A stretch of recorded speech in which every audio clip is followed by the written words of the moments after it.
You hear about some travelers who go to different countries and they're Black and maybe they're ostracized a bit. You know, got people like pointing at you, trying to take pictures of you, stuff like that. Now, that did actually happen, but in like a good way, right? Like, you know, your hair is beautiful. People saying, oh, I wish my hair was curly like your hair. I think we as Black people, you know, we know about CPT. Mexico takes that to a whole nother level. We actually had a situation where we were picked up because they didn't believe we were American. It was nuts. They put us an immigration ban and everything. It was crazy. You have to be willing to adjust your expectations. No matter how much research or prep you do, it's going to be different than what you thought it was going to be. Today, I'm excited to be joined by Ashley Roberts, an author, a mother, and part of a Black family living abroad in Mexico. And she's even written a book, Moon Oaxaca, which is about her experiences and insights into the culture, food, and beauty of Oaxaca, Mexico. Hello, everyone. I am Mike Riley, and this is The Other Route. All right, and we are here on The Other Route with Miss Ashley C. Roberts, who is joining us all the way live from Oaxaca, Mexico. I said that right? Oaxaca, Mexico. Okay, I apologize. So, for everybody out there watching, we just had this whole conversation about how to pronounce this. It's Oaxaca, and it's spelled, Oxaaca, right? Yeah. Oh my gosh, that sounds like Oaxaca. Yeah, that's what it looks like. No, it is Oaxaca. Oaxaca. Okay, excellent. Well, we're gonna get into all of that because I can't wait to hear about all that and hear how you learn how to pronounce it yourself and everything like that. But Ashley, thank you so much for joining us. I really, really appreciate it. Here on The Other Route, we really like to dig into the lives of our Black expats and feel what it's like to get that sense of moving abroad, leaving everything behind. So, before we get started and get deep into the meats and potatoes and things, for those who might not know you yet, could you start by kind of introducing yourself and telling us a little bit about yourself? So first, I have to give a little disclaimer that I am an introvert. So I'm much more comfortable with writing than I am with talking, so please bear with me.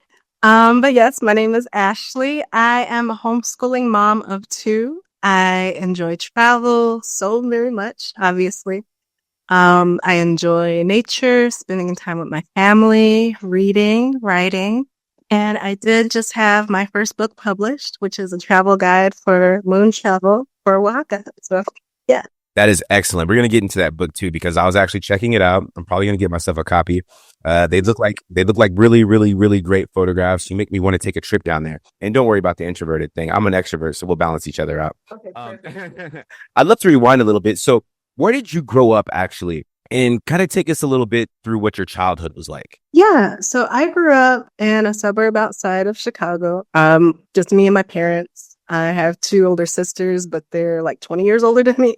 So I was kind of like an only child. I was left on my own for a lot as far as like playing and stuff and big imagination, loved to read and write even when I was a little kid.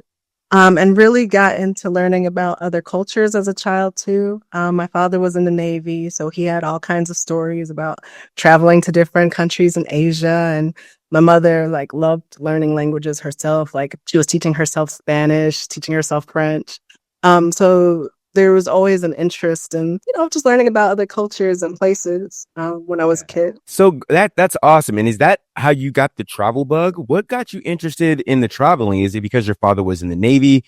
Is it because you came from a family where that was kind of versed within their fabric, I suppose? They like to travel. You said your mom was learning different languages. What got you into the whole traveling thing? I think that was a big part of it. It was like, yeah, I think that was part of it for sure. We traveled a lot, just in the U.S., but we would take a lot of road trips because my one sister moved down to Tennessee and my other sister moved to Arizona. My mother's from New York.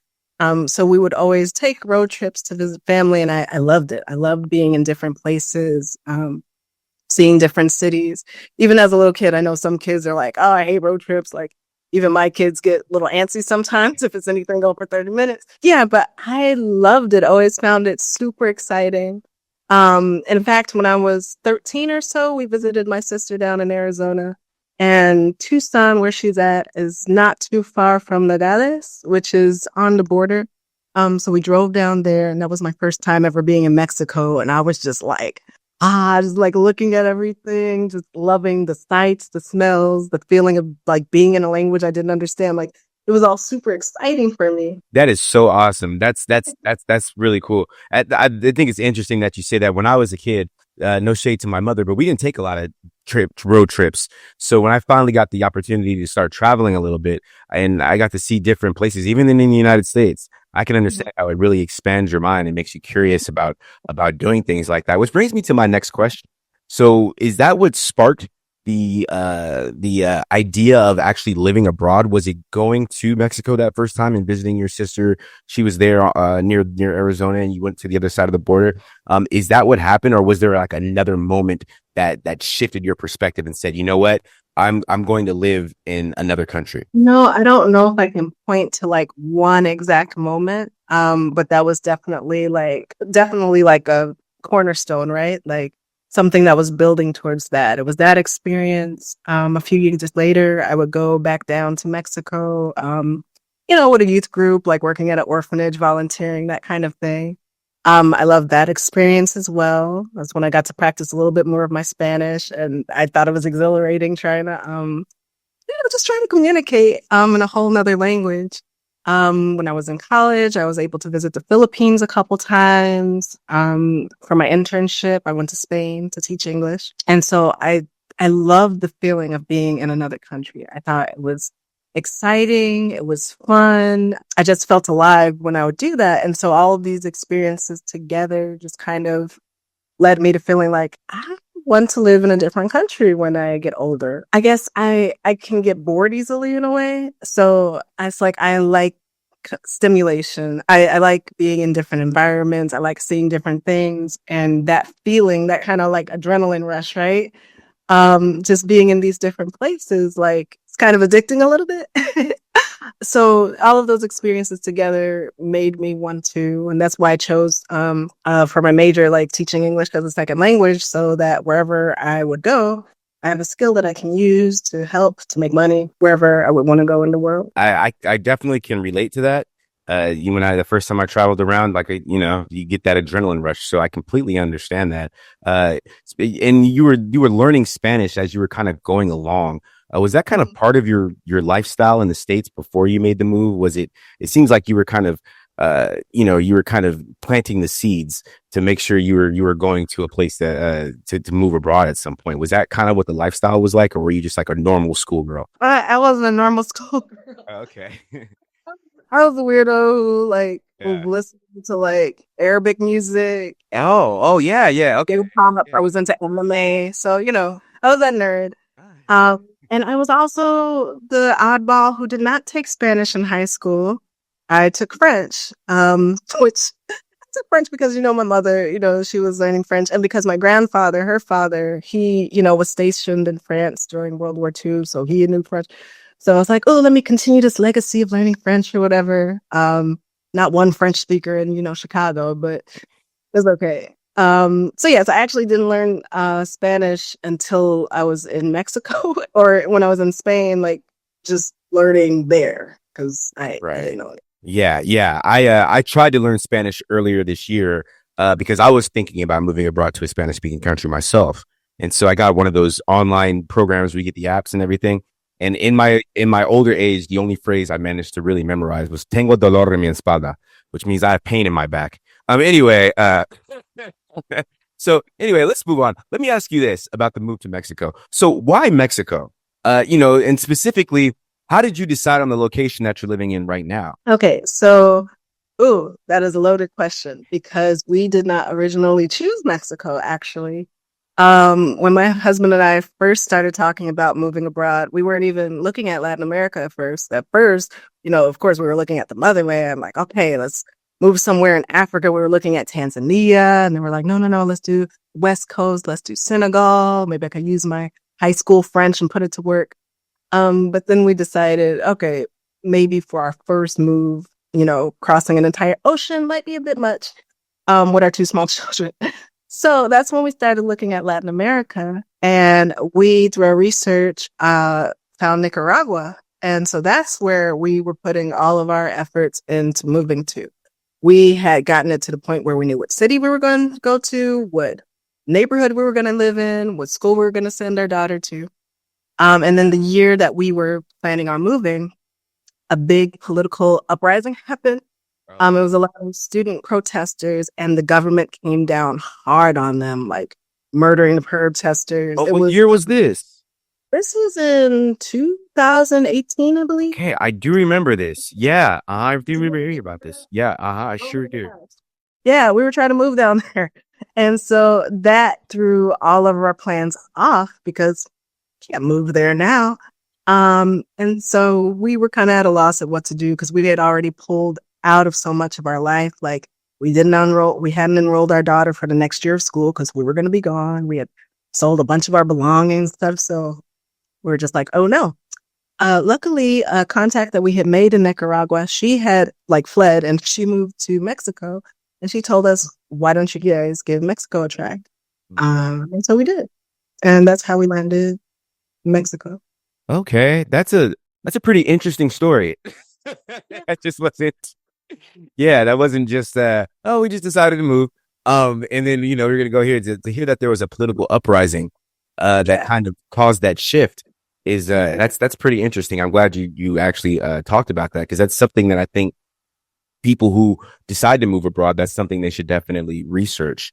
Um, uh, s- yeah, absolutely. Speaking of the decision to move abroad, actually, could you kind of just walk us through the move itself? Like, what were some of the logistics and the arrangements that you had to handle? I know you said that you had to talk to your people in Nicaragua and things like that. You had to get all that set up, but what were some of the like more heavier logistics? You had already been kind of used to traveling at that point because you had already went to Spain for your intern, or excuse me, for your I think you said it was in college. You did that to teach English. Uh, Yeah, yeah. So walk us through that. What was that like? Was it tough, or can you just get up and move? so I think it definitely depends on what kind of person you are or what your family dynamic is. For better or worse, my family, we're planners, but at the same time, we just kind of do things. And that might not work for everyone. So hindsight is 2020, right? So if if I knew the things I knew now, we probably would have been a little bit more strategic. I think part of it too was that we had put so much planning into the Nicaragua thing, and then that, went up in flames. So we didn't really have the same amount of time or energy to be like, okay, let's get all of our ducks in a row for Mexico. So when we moved, I mean, we didn't do the storage unit thing. So everything that we had, we gave away or sold. Besides the things that we were going to take with us, we didn't do any type of shipping containers, anything like that. Some people do that. Whatever could fit into 8 suitcases was basically what we brought. So yeah, so we didn't have to worry about that so much. We got down there. We had found a rental before we moved.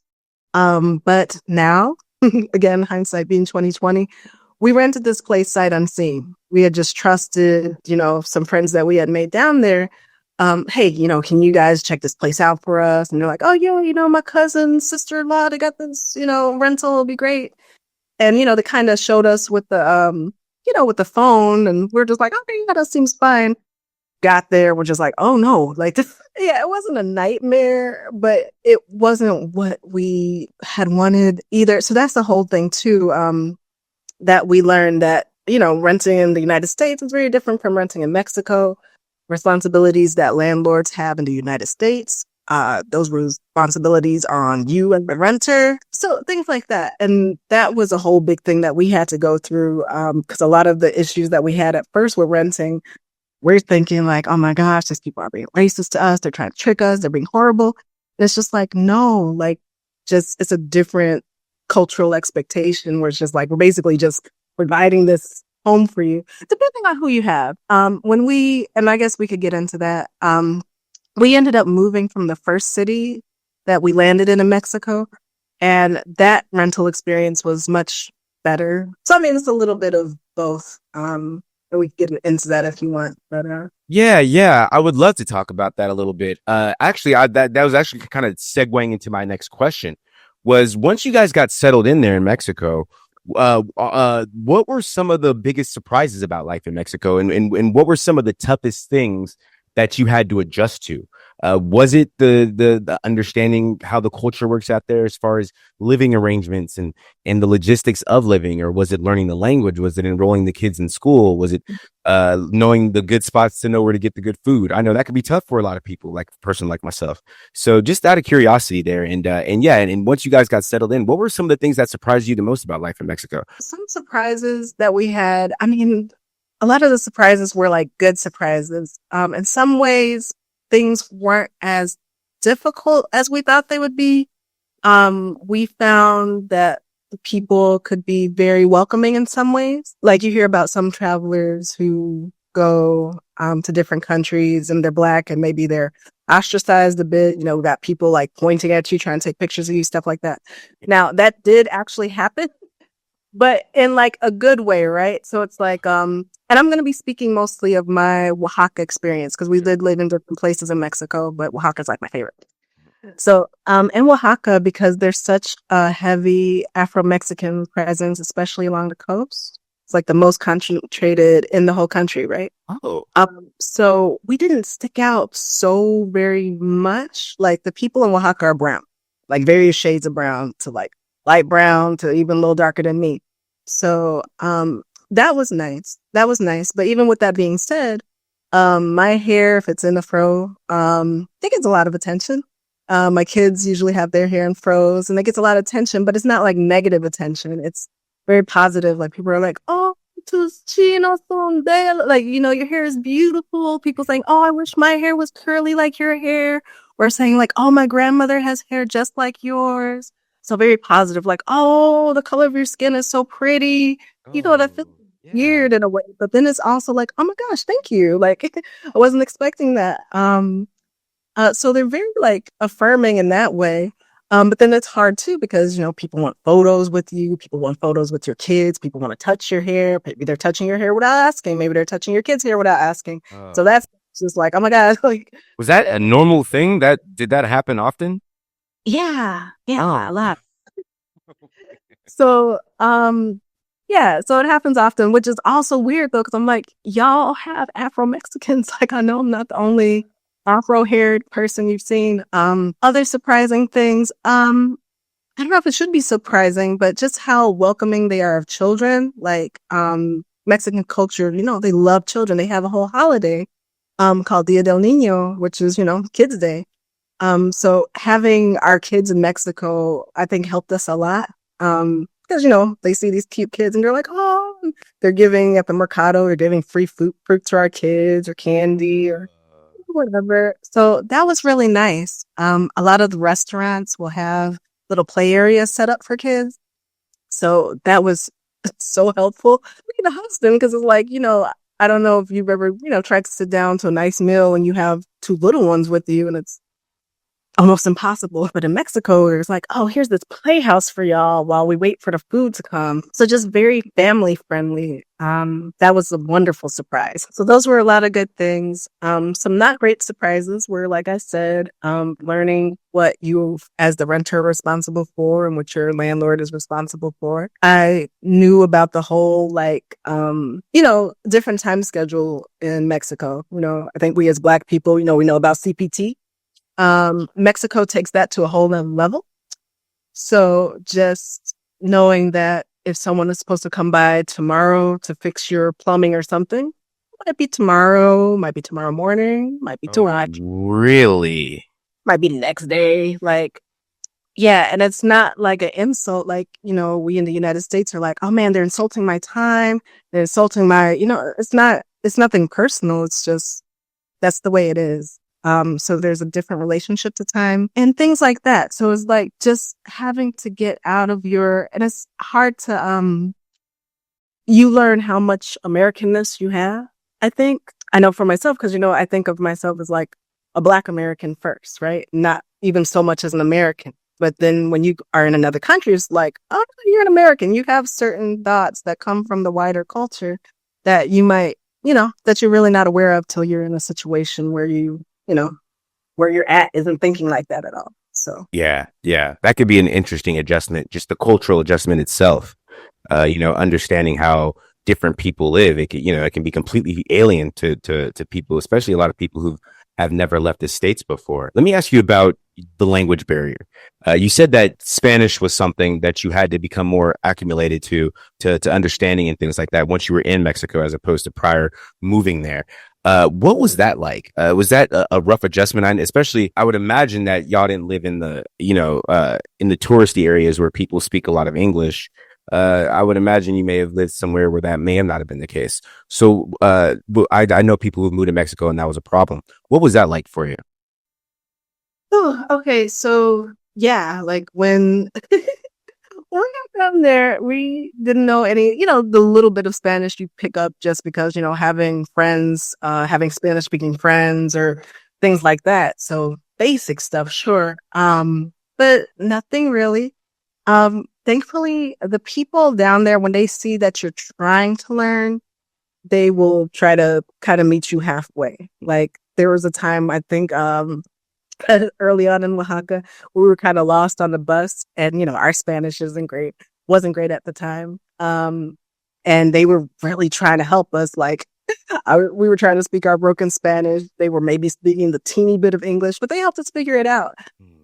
So I think as long as you're trying, because there's of course the stories of the Americans who moved down, and they live in their little gringo ghettos and they're not trying to learn anything.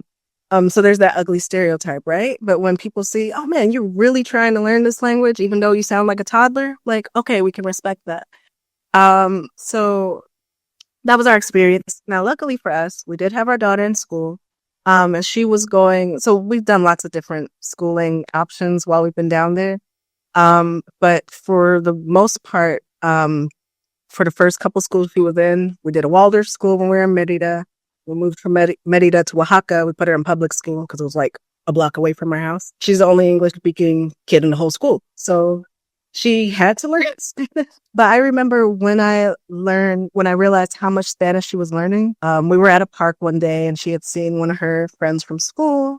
And the little girl comes up and is like, da da da da da da. And my daughter's like, da da da da da da. And they're just da da da da da da. And I'm Oh, mind but blown. yes, and the girl's mom was like, "Oh, tu hija, que bien español." I'm just like, "See," like I didn't know she was speaking all that. So our daughter has greatly surpassed us. Me and Dad, she's our translator. It's so bad, but she's our translator. I had a whole situation where I had to go to the hospital, and my poor baby girl had to be the translator for that. I don't. So yeah, so my Spanish is not still that great. It's like from year 1 to 3, I was like, da-da, and then I just kind of plateaued. So that kind of sucks. But Did you just like kind of pick up on it? Or did you have to like open up a book and like learn like this means this means this means that? I definitely need to do more book learning as basically just being out and about, either with friends or, just daily, every day at the mercado, just learning how to talk, learning how to order at a restaurant. Going to different events and talking to people there. My husband's Spanish is better than me, but of course he's the extrovert. So he's, he's a big talker anyway. But it's been interesting. Like I should write about like how to learn a language when you're an introvert, when you don't even speak that much in English. But yeah, so my daughter is great. Interestingly, my son, he can understand Spanish. He does not enjoy speaking it. I don't know why. Actually, I could probably guess why. I think because my daughter was able to go to school before COVID happened. And so she was really able. Okay, yeah, I'm answering my own question. So she was really able to learn, before the world shut down. And then when he was school age, when he would have been going to preschool and stuff, everything was shut down. So that's probably why. Yeah. But yeah, so he can understand Spanish, but he, has reservations about speaking it unless he's like with little kids his own age. But Yeah, I can understand that. I can remember for me growing up, I was taking Spanish class while you were taking the French class. I was taking the Spanish class and in high school, and it was just the conjugating of the verbs and how to pronounce certain things. I still have trouble pronouncing certain things, like like the name of the town you live in. It's not Oaxaca. It's Oaxaca. Anyway, yeah, I think I probably said it wrong again. But anyway, even though we've been saying it this whole time. So I can understand that kind of frustration. But let me ask you, because you were talking about the way. By the way, that's so cool that your daughter is your translator like that. I think that's awesome. But how did your children adjust to the move? I know your daughter was a little bit, had kind of was a little more versed in that. But when you were moving, eh, going from the United States to another country, how was that like for your children? And So my daughter, when we moved down, how old was she? She was like 5. oh, okay. It was like 1.5. So I don't know. She was just excited as long as she's with mom, dad, whatever. And again, Mexico is so very family friendly. So like I said, we're going to restaurants. She's getting to play, lots of playgrounds, I mean, Mexico is just a beautiful place to be for a kid. It's like, you see the people selling, different beautiful things on the street. There's all kinds of treats, ice creams, pastries, candies. In Oaxaca, especially a lot of festivals, a lot of parades, a lot of, it's just an amazing, colorful, gorgeous kaleidoscope of a place to be, especially for a kid. So she adjusted beautifully. She adjusted beautifully. Like I said, she took to the language really well. For my son, he was happy to be there, happy to run around, happy to be free. Something that I will say in Mexico is that, kids are kind of allowed to be kids. Like, my son is very much a, like, I had a friend describe him as like all boy. So he's just very, bouncing around everywhere, talking, rough and tumble. Yes, yes, indeed. So that is him. And I feel like in the States, especially, and especially for Black boys, yeah, you gotta be, tone that down, quiet, sit down. What's wrong? You got ADHD. Like, what is going on with you? There's some kind of problem that we have to fix. Yes. So like we'd be, as he got older, we'd be somewhere and he's kind of, bouncing around or, being super talkative or whatever. And cause I still have that in me where I'm trying to like quiet him down and have him sit down, like do all this stuff. And, I had a waiter tell me like, oh, that's un niño, like he's a boy, he's a kid, like, he's fine. Like, don't worry about it. Like, that's not the only time that's happened where it's just like, oh, they're kids, they're fine. Let them play, let them be loud. It's fine. Yeah, our kids have adjusted, have kind of flourished being in that environment, right? That is great. That's such a contrast from here in the United States, where kids are, please get those kids, make them behave, make them, stuff like that. So anyway, I'm sorry, I didn't mean to cut you off, but yeah, No, no, no, no. yeah, yeah. I find that pretty interesting, and I think it's great that Mexico has that children friendly environment like that. Now, I mean, do you guys take your kids with you when you travel to other places, to other countries, or that's if you guys still travel, or do y'all just kind of just stay rooted there in Mexico, or in Oaxaca, specifically? Yeah, so we actually became pretty nomadic in the past couple years. So in Mexico, like we kind of rotate, like Oaxaca, we spend time in Veracruz, which is the neighboring state, and then also Mexico City. So one of the things that we do commercial modeling and acting. Our daughter was the one who actually started that in the States before we left. She became, SAG. She's in the SAG union and everything. Oh, hey, cool. So she's doing that. And then we were happy to see that in Mexico City, they have a lot of commercial acting opportunities. In fact, a lot of the commercials you see on TV in the US are being filmed in Mexico. Like we've been on set for H&M, Expedia, Hotels.com, Poise. Like, we've auditioned for different things from everything from like KFC to lotion. Like, so it's like all these Dawn Power Wash. So it's like all these different products being sold in the US are actually doing their commercial filming in Mexico City because the cost of production is a lot cheaper. Yeah, yeah. I live here in Hollywood, and trust me, they're not being filmed out here anymore. So anyway, No. go ahead. So yeah, so we've kind of been traveling around different places where we don't necessarily have just one base in Mexico anymore. Although Oaxaca is always going to feel like home because it's our favorite place to be. It's beautiful. It's like the cultural and culinary capital of Mexico. So yeah, so that's always feels like home. But yeah, we take them with us Oh, everywhere. that's great. So they get the opportunity to kind of understand, and maybe even they themselves may get bit by the travel bug. And you may be visiting your kids in Tanzania one day, maybe because they get the opportunity to travel as well. I think that's really great. I think that's great. Let me ask you something that so many Black expats are very curious about. What's it like I mean, I know earlier you and I were talking about when you were in Mexico and everybody's kind of curious about you. They're touching your hair, they're looking at your skin, they're taking photographs of you. Me personally, I'm a complete ham, so I would love that. But what about other people? Like, did you experience like any type of racism in Mexico, or did you experience any type of, I understand that being an American down there, especially recently because of what's going on up here with our attitudes towards immigration and things like that. There can be a little bit, I don't want to say hostility, but there could be a little animosity. What's that been like, or have you experienced anything like that? Yeah, so like anti-blackness exists everywhere, unfortunately, right? So Mexico is no exception. So there are two parts to this, right? So not Oaxaca. Mexico has its own like Afro-Mexican population, right? So their experience as Afro-Mexicans is similar to like, our experience here in the United States, where, they're cut off from opportunities. They're cut off from resources. They get pulled over a lot of times because the police or immigration don't even believe that they're Mexican. They think they're, like, oh, y'all can't be Mexican. Like they'll make them sing the national anthem to prove that, they're actual Mexican citizens. So they go through all of that, right? However, as a Black foreigner in Mexico, once they realize that you are, a Black foreigner and they perceive that, that means, okay, you got some money, they're going to treat you differently, right? But yeah, we've experienced being followed around in stores or random stuff like that. But my husband will be quick to correct that kind of behavior. And then it's all like, oh, lo siento, disculpe, no, it's like, this whole thing where here the confrontation might go a little differently. So it definitely exists down there. Now, interestingly, as the United States is having its thing with immigration, Mexico is also having its thing with their southern border too, where they're having an influx of, migrants from Honduras, Venezuela, Haiti, and different places.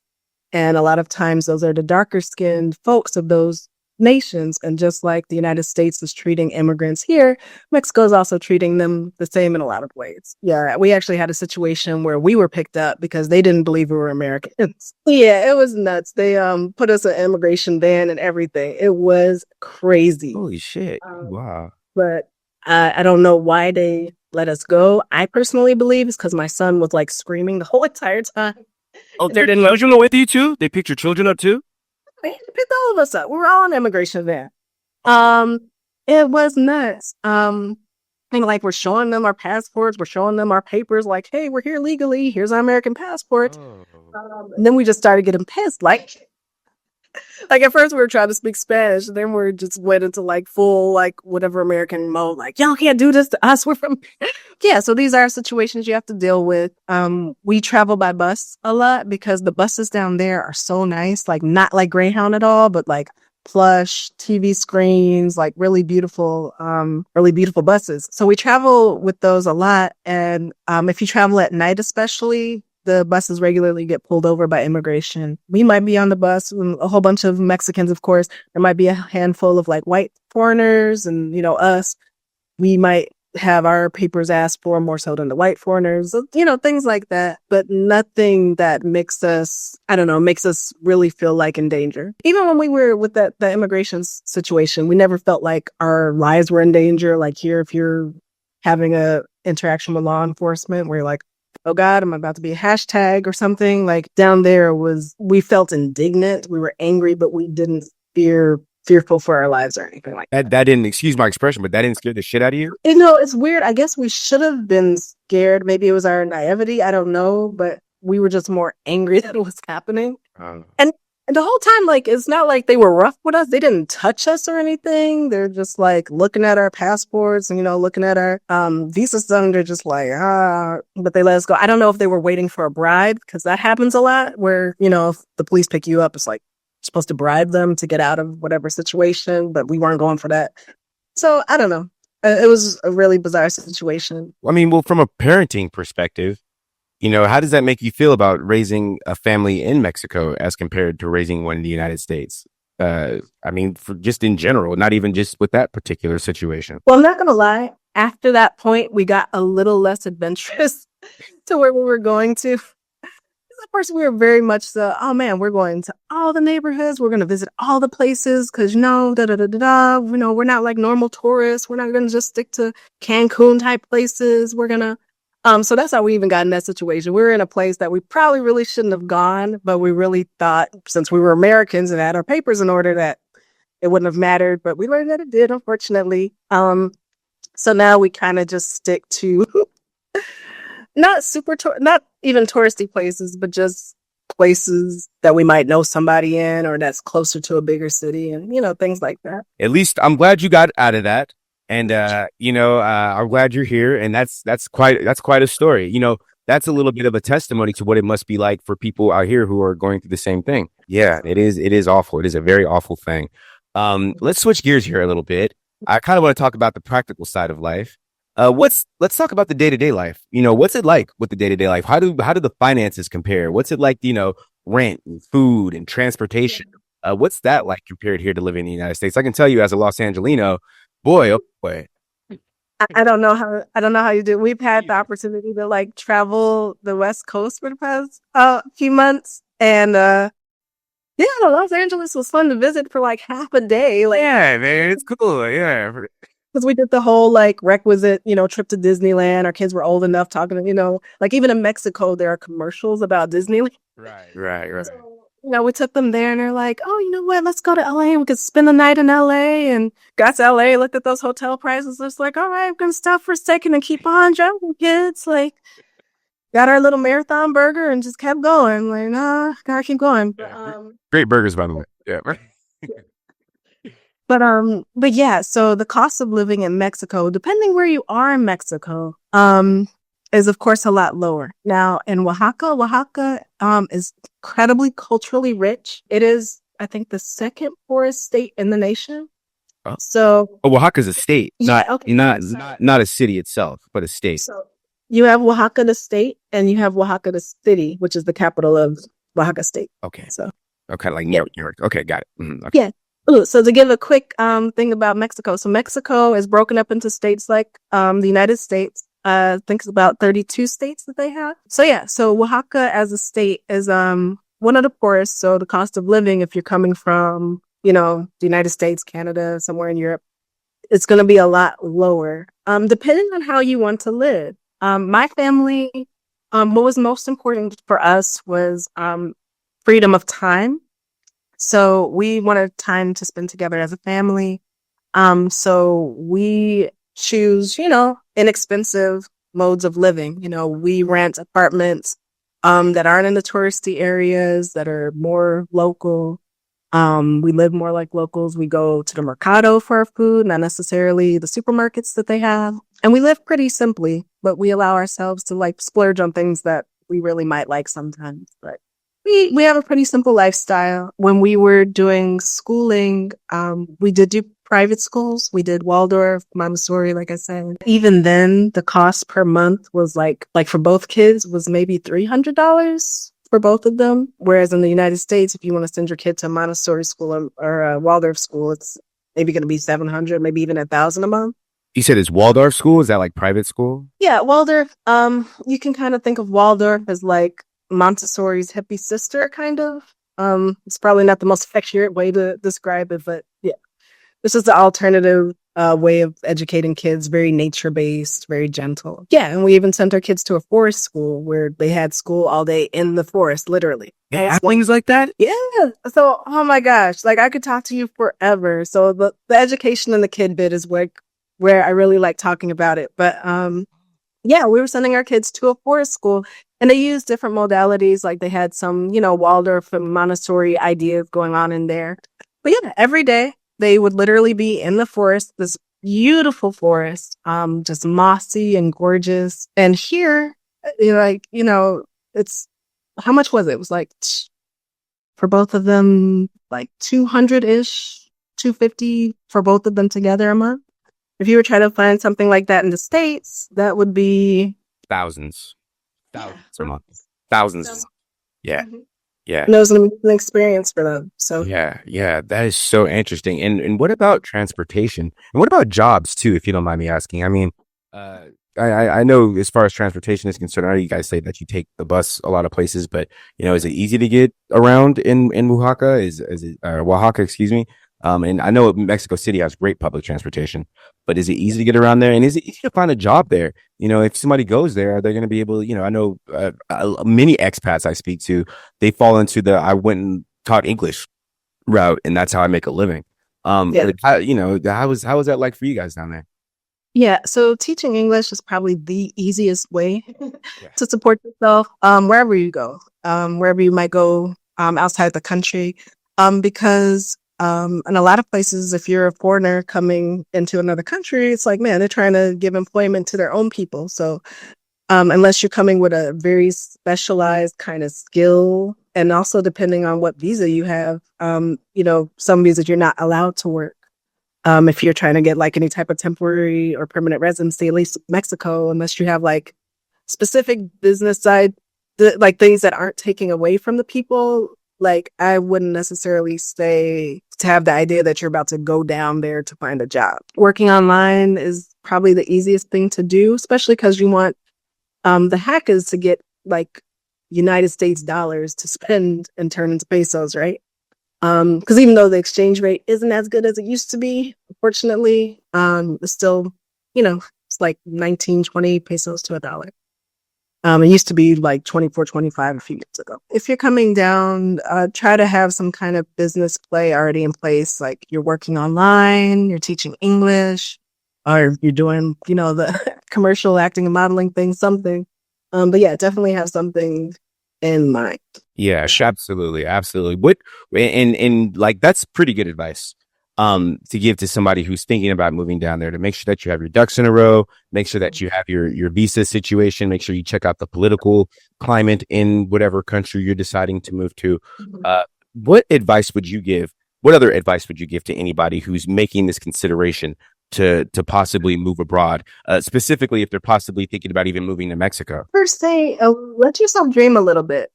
Really figure out what it is you want out of life. Like for us, for our family, we wanted freedom. We wanted the freedom to be with each other, to, grow together as a family, to be able to travel, to not be tied down to anything. That's what our dream was. And that's the dream that we're living. Other people might want, very luxurious, lifestyle, which is very attainable in Mexico for, a fraction of the cost if you were trying to do that in the United States. Or maybe someone is trying to do the off the grid thing and really live, close to nature. So figure out what your why is, figure out what it is you want to do. What do you want your life to look like? And that's going to, be different for everyone. But Mexico, there are options for everybody. Like I said, there are 32 states, if I'm not mistaken, 32 states in the nation. And even in Oaxaca, Oaxaca has 16 different ethnic groups, not including the Afro-Mexicans. And so each region, and Oaxaca is broken up into different regions, and each region is so different than the other one. You have the coast, which has the most beautiful beaches, I think, in Mexico. You have the mountains, you have the Central Valley, you have so many different regions, and each one has its own languages, its own customs, its own food, its own geography. So there's, something for everyone, I feel like, in the state of Oaxaca, but in Mexico as a whole. Try to visit before you go. Now, it's funny I say that because we did not do that. But if I could, I would have visited before we came down. And it thankfully worked out for us. Yeah. And it also worked out for us because we're very flexible. So that's something else. If you are choosing to live outside your own country, but even any type of move you're making, like you have to be adaptable, you have to be flexible. You have to be willing to adjust your expectation. No matter how much research or prep you do, it's going to be different than what you thought it was going to be. Very cool. Absolutely. Thank you so much for giving us that advice. I completely agree that you have to be a malleable person. Things never necessarily work out the way that you suspect. Even if you're just going to visit, sometimes things don't work out that way. So that's really good that you have that kind of spirit and that you have that spontaneity too. And speaking of spontaneity, because y'all just kind of picked up and moved and you enjoyed that freedom and you enjoyed and that's one of the reasons why you got out there. So let me ask you this: do you see yourself and your family staying in Mexico long term? or do you plan to ever move back to the U.S. or move to another country or anything else like that? So the way it's worked out for the past couple of years, we've been kind of not equally splitting, but we've been visiting the US more, mostly for work. Like, so we're on the West Coast because we found a bunch of little jobs. So we're just like, okay, let's, make these commercials, do these branding things. And we've been able to travel and visit, like I said, Disneyland and different national parks and stuff like that. And that's been super cool. Cause when we first moved down to Mexico, we were very much like, bye United States, never want to see y'all again. We're good. But there are a lot of beautiful things about the States. And the national parks of the United States are, they're gorgeous. And that is something I missed in Mexico, being able to be like, there are a lot of beautiful natural spaces in Mexico, but just, in the United States, I don't know, it's just a different feeling. I think we kind of want a best of both worlds type thing. Where we can enjoy both things, where we can visit our family, but still have a base in Mexico, maybe have a base in the United States. I do want to do, especially me and my husband were just talking about this week. We want to go more places. And we're thinking like, do we even want to, get residency different places? Like, not to be doomsday or anything like that, but I really do encourage people who can travel and who can get permanent residency in different countries to do so. Do with that what you will, but I really think it's a valuable thing. Like, you don't have to give up citizenship or get a different passport. I'm just talking about permanent residency. Getting permanent residency in different countries, I feel like is a very wise move in these times. Yeah. And so it's like, okay, got that in Mexico. Do we want to do that in other places? And I think we do. Like, the world is so big and there's so many things and places, I still want to go to Senegal. I still want to go Tanzania. I want to go to Japan. I've been wanting to go to Japan since I fell in love with Sailor Moon as a little girl. I got all my son's into Pokemon now, and I'm like, oh, they're opening a Pokemon world next year. We should go. And, so I want to see different places. Freedom of movement is definitely our thing. So Absolutely. Well, hopefully we'll be able to talk to you when you move to Japan or Antarctica or wherever. You know what I mean? You'll be like, this is where I am. I say Antarctica all the time because that's one place I want to go. I don't want to I don't want to live there, but man, I want to see it so bad. I kind of want to open up the first McDonald's there and serve I wouldn't say penguin burgers because that'd be pretty evil, but you know what I mean? Whatever, like different types of fish they have there or whatever. Anyway, but yeah, that is so cool. That's great that you have that sense of adventure, and I would love to see where your travels take you. So I got one last thing before we wrap up. I kind of want to talk about your book because I was kind of peeping it out. The new book of Moon Oaxaca. I think it's so cool. All the moon pictures that you got in there. I'm actually probably more than likely I am going to get myself a copy. But let me ask you, what inspired you to write it, and what can readers expect from it? What's the whole thing with the moon there? Did you take all those pictures, by the way? yeah. So okay, so Cool. let's well, not all of them. Probably 75% of them I took. I was so glad to be able to do it. I snuck my kids in there, a couple pictures. I'm like, yes. But yeah, so what it is Moon Travel Guides. They actually, it's a brand, and they have travel guides, kind of like Lonely Planet, for everywhere. Like, they have a travel guide for everywhere. And a couple years ago, they contacted me and they were like, hey, got to update our guidebook, for Oaxaca. Would you be willing to do this? I was like, yes, I'd love to do that.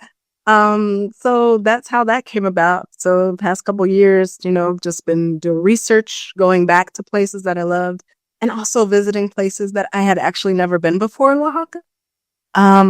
Was super fun and crazy, but very fun. Yeah. Look like it. It looks so adventurous. Yeah. So we'll definitely put a plug down there for it so that way people can know where to pick it up. Yeah. It looks like a great book. Looks like there's some really cool natural sites there. I know Mexico has a lot of caves, and I don't know if there's a lot of Oaxaca, but it seems like there's some caves going on. Yeah. A lot of cool rock formations and everything.